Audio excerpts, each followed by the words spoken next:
Welcome to our channel. Today we how to update Kafka Connect syncs for accurate real-time analytics. Easy tutorial step by step clearly.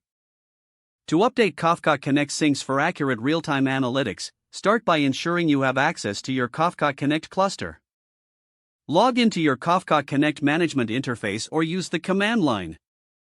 Identify the sync connector that needs updating. Take note of the current configuration settings for the sync connector. Next, prepare the updated configuration settings that you want to apply. Ensure that your updated settings align with the latest requirements for your analytics use case. If using the command line, format your updated configuration in a JSON structure. Use the Kafka Connect REST API to send a request for the update. Send a put request to the appropriate endpoint, including your new configuration JSON. Be sure to specify the correct connector name and the request URL. Monitor the response to confirm that the update has been accepted. Check the status of your sync connector to ensure it is running without errors. You can do this with another GET request to the status endpoint for your connector. If there are issues, review the logs for error messages. Make any necessary adjustments to your configuration based on the error messages.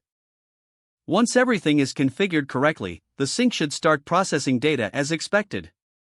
Regularly monitor the performance of your sync connector to ensure the analytics remain accurate.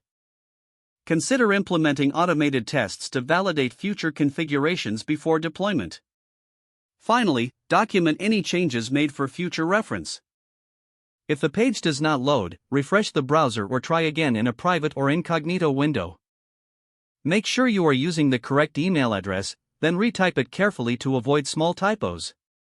If your password is not accepted, use the reset option and create a new strong password you can remember.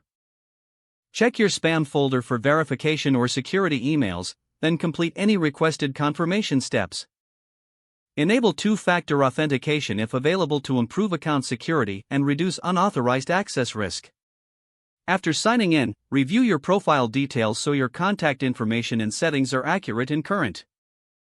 If you see an error message, note it down and try again after restarting your device and internet connection. Log out when you finish, especially on shared devices, to keep your account and payment information secure. If the page does not load, refresh the browser or try again in a private or incognito window. Don't forget to like this video and subscribe to our channel for more step-by-step tech guides.